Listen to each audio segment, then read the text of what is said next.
Hello, best ever listeners. Welcome to the best real estate investing advice ever show. I'm Ash Patel, and I'm with today's guest, Debbie Wilcox. Debbie is joining us from Dana Point, California. She is the managing partner of Blue Rock Capital Group, which helps investors build and generate passive income through multifamily real estate. Debbie's portfolio consists of being a GP on 33 units in Idaho and an LP on 2,400 units across 7 states. Debbie, thank you for joining us. And how are you today? Great, Ash. Thanks so much for having me today. It's our pleasure. Debbie, before we get started, can you give the best ever listeners a little bit more about your background and what you're focused on now? Okay, so a little bit would be I'm from Honolulu, Hawaii, where my husband and I owned and operated a swimming pool business for over 30 years. And I'm very happy to say that as of September, we sold our business, sold our home, burned the boats, and we are all in on multifamily full-time together. And so to make that journey a little easier, we thought proximity would be good. So we moved to the mainland. And we're in Southern California, as you said, and that gets us a little bit closer, a little bit easier to do the networking and conferences and visiting properties, etc. And the bonus is our 22-year-old son is also here. He's attending college. And so it's nice to be closer to him as well. From a mom's perspective, my wife would actually love that.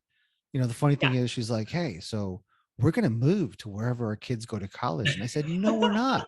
They're not going to want you around. Like, you're out of your mind. Yeah. We told them we would stay at least a couple hours away. So we can't just pop in on a Saturday night, right? So. All right. So I want to let you know that most people dream of moving from the mainland to Hawaii, and you did the opposite. Yes. Okay. That's okay. I just want to make sure you know that. That is probably the most commented aspect of this whole thing. Why did you leave? That's okay. I just want to make sure you know. Yes. When you were doing the pool business, was it a lot of higher end homes? Yes, actually it was. Did that inspire you to get into maybe some fix and flips or residential real estate? So actually about 30 years ago, when we were in college, my husband and I, we read the Purple Bible, Rich Dad, Poor Dad, and we had it set in our minds. That was it. That was going to be our future. We were going to invest in real estate, buy homes, flip them, fix them up, sell them. At that age, though, we were looking more like condos, right? Something a little smaller. But we found out very early on, especially in Hawaii, like California, New York, it's not that easy to do for a young aspiring investor. And so we didn't go that route. It was very difficult. So we ended up just pursuing our business instead. But along the way, we had a couple long-term rentals. Turned out the places we bought, we moved on and rented them out and just kept kind of upgrading from there into bigger properties, and then had a couple short-term rentals. But we never dove deep into the fix and flips. No. And what inspired you to get into multifamily?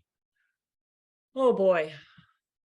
That's a heavy one. So we've been in our business, like I said, we were there for 30 years. And after about 20 years, we were starting to develop that mom and pop burnout, And so at that point in our lives, I started thinking, what else could we do? What else is there?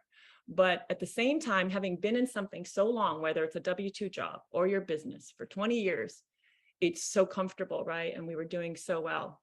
And you're thinking, why change? Why change now? So fast forward, 10 more years go by. Now I'm thinking, whew, all the limiting beliefs start coming in like, nah, we can't do it now. Now it's too late. We're getting too old. And I don't know, there's something in me that just didn't want to accept that. And then one day we stumbled upon some podcasts, real estate podcasts. And boy, were there lots of them. And what I found from listening to those hours and hours, I must have listened to 2,000 podcasts. What I learned is, and what inspired me was listening to the stories of people that I felt were just like me, kind of feeling stuck. And maybe they were older, just like myself, but that didn't let that stop them. And they went for it. And it was multifamily. I kind of read about, maybe just skip the small stuff, skip the burring, just if you can jump right into multifamily. And I thought, okay, I don't got time to lose, time's ticking. We're going right into multifamily. And so we dove deep into that. So for a couple of years, and then COVID hit, right? So right when we were ready to kind of go and get on the mainland and go to conferences and get educated and learn, we were kind of just stuck at home with more podcasts and more virtual conferences. And so when that all kind of faded out, we just decided last September to finally invest in ourselves into a multifamily mentorship group. And during COVID, weren't a lot of people building pools? They were using them. I don't know about building them, but yes, they were definitely in their swimming pools. All right. So here in the States, all the pool builders were 18 months backed up because Mm. everybody was stuck at home and they all just wanted Yeah. pools. Yes, exactly. Yeah, Yeah. that's very true. What was the conference that you went to? So the first one that we were able to finally get out and go to was Dealmaker Live, Michael Blanc in Dallas. That And was our first one. That was our first one. So what was your game plan? Go to a conference and do what? you know what? We were just so excited to just get out and go. So just talking to people in person and meeting and doing all that was great. But really, I just wanted to be around people doing the same thing and wanting the same thing. And I knew that would be really inspiring because honestly, at the time, there wasn't really anyone we were sharing the secret dream of ours with, because it seemed crazy. What we were thinking about doing would be definitely considered crazy in our circle, family and friends. So Yeah. Can you walk me through the process from leaving that conference to your first deal? yeah, so after that conference, we weren't 100% sure yet what group we wanted to align ourselves with. So we knew that they're all great, really. I mean, we looked at probably 4 or 5 different groups and talked to people in each of those groups. But we had to find the one that we felt we would fit best with, right? The way we wanted to move on this journey. And so it was probably 3 months later that we ended up joining another group that was Jake and Gino. And we found that they had such a great community, family-based group that we really connected very well with. And so it was from then on, we've been to probably 5 or 6 conferences in person already because we just wanted to go in, I mean, we moved to the mainland and then we just thought, this is why we're here. We're going to spend at least a year figuring it out. And we're going to go to everything we possibly can and network as much as possible. And then when did you come across your first deal? Yes. Okay. So it was at our very first conference. We signed up to go to one of the dinners that night. We'd never done all this. It's kind of like, we're doing dinner here, breakfast here, and just meeting random people. This was so new to us, but it was out of our comfort zone. So we knew it was the right thing to do. We're like, let's go. We're going to do it. So go to dinner. And we had the pleasure of sitting next to these wonderful people and got to know them over time at the next conference, developed that relationship. And then they're from Idaho. And when the deal came up, they called us. And it was only because of that time spent, right, in person and connecting with people. I know you can only do so much on Zoom. And so I cannot say enough about the power of networking in person. And so that is how we got into that. And we were originally going to JV it among a few of us. But as time went on, we decided we should probably syndicate it. And so that's what we did. And we just closed in March and things are moving along very smoothly. So Good for you for getting out of your comfort zone. So your intention was just going to be put your own money into the deal as an investor. Why did you choose to syndicate it? So we had to do with the terms and we were needing to come up with more down and more CapEx money. And we thought, there's a few of us. And as you know, when you're JVing, it is all your money. And there were other people who knew we were looking at this and it seemed like there would be interest if we were deciding to syndicate that we could bring some investors on board. So we had to increase our raise is really what it came down to. And so that's ultimately what we did. And of course, we all invested in the deal as well. So Debbie, can we dive into the numbers on that property? okay, How many units? that's 33 units, What was the purchase price? 3 million. So it's 100,000 a door. And was it class B, C? Yeah, I'd say the property is class C. Okay. It's built in I want to say 60, 67. Did it need a lot of CapEx, a lot of renovations? A number of them had already been partially renovated. So our plan was to just in the beginning go in and renovate, what we could, see where we could push rents. And interestingly, and we have been able to push rents a little bit more than what we originally anticipated, but what we're finding now is we're actually able to get very close to those rents we wanted without doing much rehab. So that's been good as far as keeping our CapEx expenses down. Upon purchase, you saw what renovated rents went for. Is that the number that you used in your pro forma? Not initially, no. We built up to that, taking a couple of years to get there, but we're actually getting there pretty quickly. Okay. Quicker than we So anticipated. let me rephrase that. Okay. How much were the unrenovated apartments renting for versus the renovated apartments? Oh, okay. So there was nothing in at the time that was fully renovated. Got it. Okay. So they were like partially renovated. The previous owner did some improvements, but we actually kind of went in and on a couple units and the whole thing, like we gutted a few already. And so those are, yes, we were probably getting around 1,000 a month.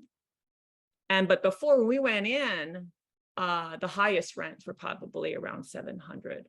Okay. And are you losing tenants because of that, the rent increase? Not much, actually. So for the tenants who've been there quite a while, we are not jumping them immediately, right, to that level, because they're great tenants. We like to keep them in, and we're just doing incremental raises. Got it. It's the new leases where those that have left or they're on month to month that we're going in and doing everything we can to maximize the rents we can get. Okay. 3 million. What was the down payment? 25%. Okay. And then did you raise CapEx funds as well? Yes, we did. We did raise some money for that, but we also were able to get like a line from the bank for any additional CapEx, which we have not yet had to use. So And what were the terms of that loan? How long is it fixed for, the rate? there's a 10-year term, but at 5 years we will reset. So that's kind of nice. It was, that getting us 5 years out from now gives us a little more cushion and not having to, refi in a year or two. And what's the plan? How long are you going to hold this for? That's a good question. I'm not sure, so right now our pro forma is, 5-7 years, could be 10 years. I don't know, it's just gonna, obviously we'd like to refi when the timing is right, so we can get our investors back as much of their capital as possible. Debbie, what was the preferred? Is this a typical pref split syndication? Yes. What's the 7%. pref? Yeah, 7. 7% pref. Mhm. And were you able to pay that right away?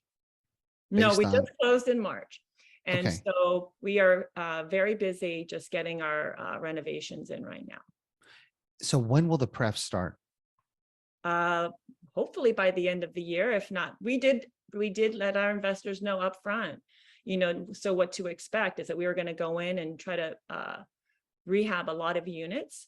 And so if we can get them sooner, that'd be great. But we did say to give us a first year to get the property up and running to where we are able to start distributing. Did you lose any investors based on that? No. And you know what? It's funny because my husband and I have invested in many LP positions. And what I learned from getting into so many deals is I really appreciated the operators who were honest up front. And so if they said, we're going to do distributions right away. Well, right away is usually when that first quarter. That's great. But it's my choice if I want to invest in that deal or not. But if another deal came along and they said, you know what, we're going to probably take a year. As long as I'm aware of that before I sign on the dotted line, that's fine. And so it was really important to me when we were raising money for this deal that was communicated up front, because I didn't want any investors to have any false expectations, and making sure we're all in alignment with what our goals were. Debbie, what are your thoughts on syndicators raising extra upfront to meet those initial pref payments? Yeah, we did not do that, but I know, it's funny because we got into a lot of deals and I always was amazed how quickly they could distribute. I don't know. I do know that I am happy when I invest in those deals and I get a distribution fairly quickly. And I guess in the end, what matters is that they perform and give me the returns that they promised. Yeah, I agree with you, but I have a hard time knowing you're raising extra money I know. It's kind of like a I Ponzi know. scheme, right? I mean, you I know. raise, I believe me, I still have to wrap my mind around that because I am well, into deals like that, but I know that's what's happening, right? So yeah, but I applaud you for taking the harder road and being honest with investors and letting them know, hey, we're going to be struggling for a bit and this is what to expect. Versus you very easily could have raised another 100 grand to make some pref payments. yeah, no, I wasn't comfortable with that, doing that. Yeah, good for you. So that's your 33 unit property. You're also an LP on 2,400 units. How did this come about? Yes. Okay. So when we were contemplating our retirement from our business, um, we got some really great advice from someone who we were sharing this idea of retiring with. And it was a scary prospect to walk away from our business, right? So, but then, because then it's like, now what?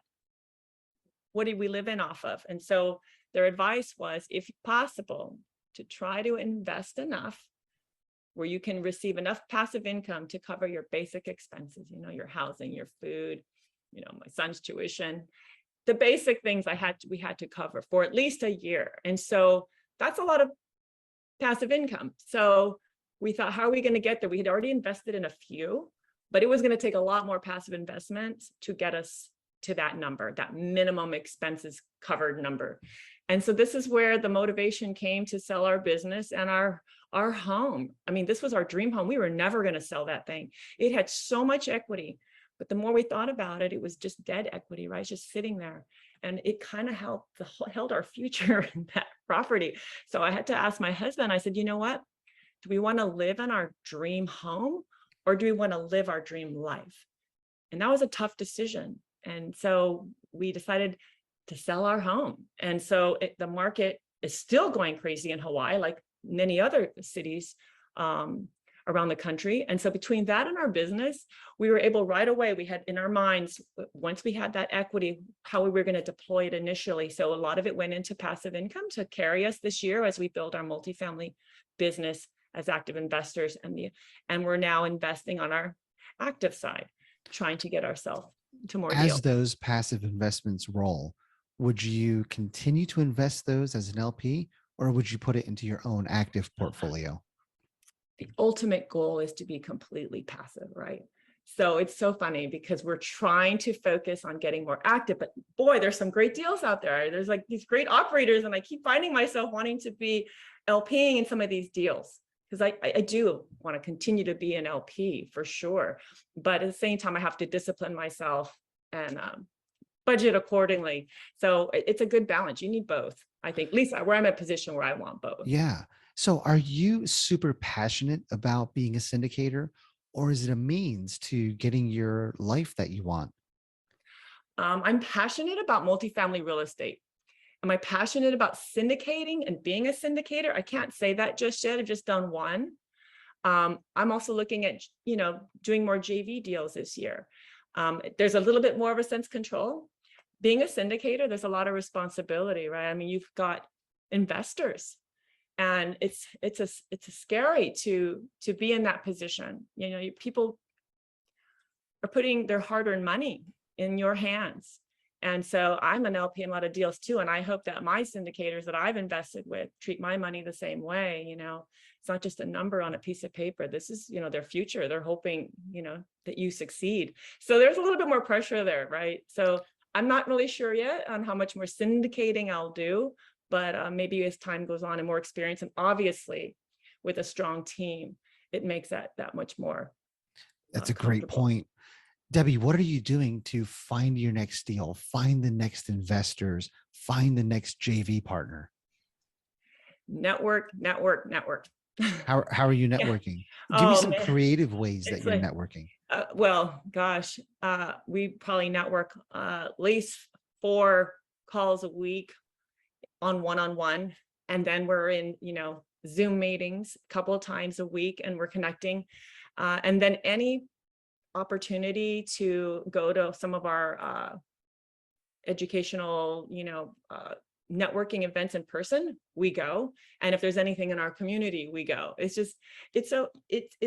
they say, you hear it 100 times how your network is your net worth, but it really is so true in this business. you just can't do multifamily alone. And even if you're an introvert, you really have to push yourself. It's because it's just a fact. You just have to do it. You got to get out of your comfort zone, Yeah, make a lot of noise. meet people. Yeah. So are you an introvert? I wouldn't say that though. Okay. I All right. enjoy going to events and talking to people and meeting new people. Yeah, and that's my advice to introverts as well. I'm sorry, but you have to do it. You have to. Yeah. Yeah. Yeah. It's just Yeah, I one of got a those lot of things. friends. Yeah, I'm You sorry. know, I've met a lot of people. I'm amazed, and they have podcasts now, and they'll say, "Oh, I was an introvert." I don't believe them, but it was just constant. You know, they say there's growth beyond fear. So if you can get past the fear, you're going to grow. And so these people I think they have an even more challenge because networking can be a scary thing, right? So, and that's how I've tried to look at my life. You know, if I'm initially scared to do something, I get a little tingly, but I think, oh, this must be right. This must be good. I'm supposed to do this. Good for you. You know, the introvert thing, I interviewed somebody who coined a great phrase. He didn't coin it. It's actually a real thing. It's called ambivert, where they're part introvert, part extrovert. So they can be an extrovert, but then they need time to go back to themselves and recharge. And then they can go back and do it again.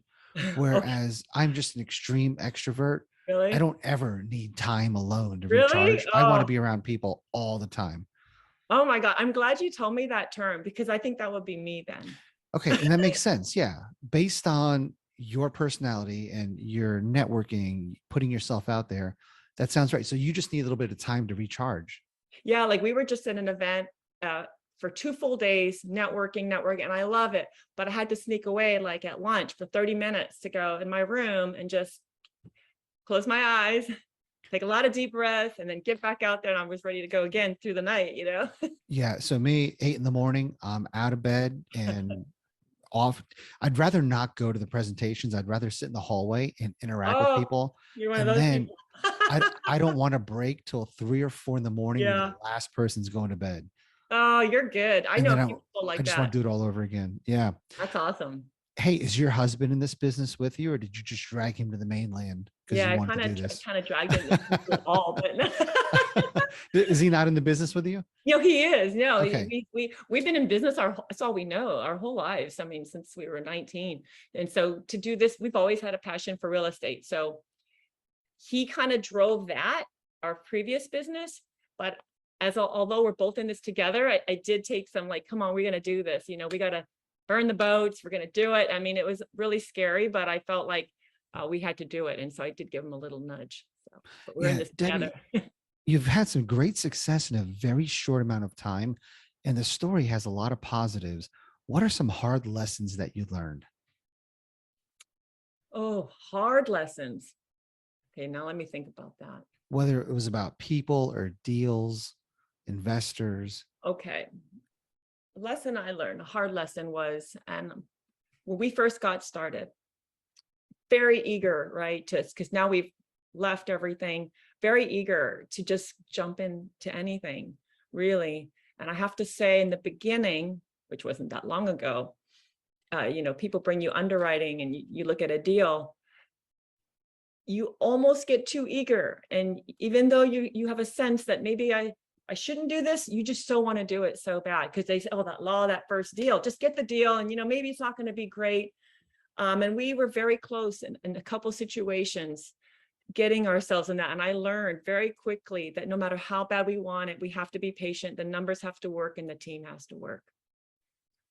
Yeah, that's a tough one because I've met people that have studied for years, and I'm like, please just do a I deal. know. I don't care if you lose money. But then, after doing this for 10 years, I can see how patience in a lot of situations will reward you. That's a You know, tough one. it is. Yeah. And I'm getting that advice again right now as the investing climate is changing. You know, just be patient because there's going to be deals coming and then maybe they are. And, you know, deals are starting to come around a little bit more right now. How about this? Be patient but relentless. So keep Yeah. looking for deals, right? Yes. Constantly. Oh, Speaking of constantly. which, what are you doing to find deals? Oh, and we're still networking. And because of all the networking we've done and we really put it out there, to the people that we are very much interested in partnering with. And for us being in California, it's really partnering with people who are boots on the ground in markets that we're interested in, because we can't be boots on the ground. And so we are looking at deals, I mean, every day there's always something, but that doesn't mean it's going to happen. And so there's a lot of due diligence that has to take place. But my hope is that by the end of the year, we'll have at least a couple more under our belt. Okay, two questions. The first one is you're networking to find deals. So are you relying on other people to bring you deals? Why At this not try to point, find your own? at this point, yes, because we are not, there's different aspects of a team, and part of the acquisitions is the broker's relationship with them, being able to drive and look at properties. And we're at this stage, we can't do that. And so we have met a lot of great people, though, who are boots on the ground and maintain good relationships with them. And we want to work with them and they want to work with us. And so we can all provide different things for each other. Got it. Yeah. And do you share your story about relocating, uprooting your life? Because I think that adds a lot of credibility to what you're doing. Do we share it? With the people in our group? Yes. The people back home, we were actually kind of nervous to share that, because there was a lot of looking at us like we were absolutely crazy, and nobody leaves Hawaii, like you said. But so we haven't shared it with too many, but we're starting to come out of Well, our shell a little bit. yeah, when you go to a real estate meetup, Mhm. if you share that story that, oh my God, sold a business, sold our dream house, uprooted to pursue multifamily, that I think adds a tremendous amount of credibility. So I would share that. Thank you. Thank you. And We will do that more. and then here, this might be a tough question, but what do you bring to the table? If I've got a great deal, why should I partner with you? That's a good question. And so in the beginning, we asked ourselves that. Because they always say, well, know what your strengths and your weaknesses are. Well, we're brand new. Are we just full of weaknesses because Like, we oh don't have all the man, knowledge yet? what am I doing? But because we were now cashed out of our assets or liabilities, as some may call them, we had equity, we had capital. And so we were able to, in our first deal, help to be KPs, with the risk money. So that kind of got us in the door. But in the end, what we have found is we're also very much interested at this moment in asset management. And we didn't think that was going to be the case. I thought I was going to come out and I want to raise capital. I want to help bring these opportunities to people and educate people. But that 30 years in business of looking at, spreadsheets and budgets and income expenses, all these things, we find ourselves diving into that quite a bit. And so we're enjoying helping out with that. And we are, I think it's good in the beginning to have your toes in a little bit of everything in a syndication from the beginning to the end. And as time goes on, you will hone in on what your skills are. And then we can grow that skill set for the next team that we're on. But right now we really are doing a little bit of everything, but the asset management is something we just can't help ourselves right now. We just want to learn as much as possible. I love that you're using all of your business years of experience and finding what you enjoy with asset management, amongst other things. Good Right. for you. Debbie, what is your best real estate investing advice ever? Okay, that's a big question, but two of my favorite quotes come to mind. So the first one is by Mark Twain, and he says, 20 years from now, you'll be more disappointed in the things you didn't do than the things you did. And the other one is by Tony Robbins, and he says, focus on where you want to go and not what you fear. And those two were just so impactful to me and to making this decision to follow my dreams. And so what I say is, don't let fear of what other people think or expect of you, and don't let them stop you from living your dreams, because it's your life, and you want to live it with no regrets. Debbie, are you ready for the best ever lightning round? Yes. All right. Debbie, what's the best ever book you recently read? Read a lot of great books, but right now I am deep into Atomic Habits by James Clear. My wife just read that and she's got all kinds of rules for everybody in the family. It's so It's on, good. It's good. I need it. yeah, it's on my list of my next read. Mhm. What's the, Debbie, what's the best ever way you like to give back? The way I'm giving back right now is to my friends and family and anybody who will listen. I enjoy sharing what we're doing and the benefits of multifamily investing as an alternative to the stock market. I find a lot of people are not aware of it. And so I think it's very helpful and enlightening to a lot of people. And Debbie, how can the best ever listeners reach out to you? So the best way is probably LinkedIn or Facebook, Debbie Wilcox. I'm also on Instagram, dwilcox808. Debbie, I got to thank you for your time today. You shared an incredibly inspirational story of uprooting your entire life. Granted, it was to move closer to your kids, but starting over in real estate, chasing your dream of getting into multifamily and making things happen and learning along the way, pushing yourself out of your comfort zone, an incredible inspiration. So thank you for your time today. Thank you so much for having me. It's been a pleasure. Best ever listeners, thank you so much for joining us. If you enjoyed this episode, please leave us a 5-star review, share the podcast with someone you think can benefit from it. Also, follow, subscribe, and have a best ever day.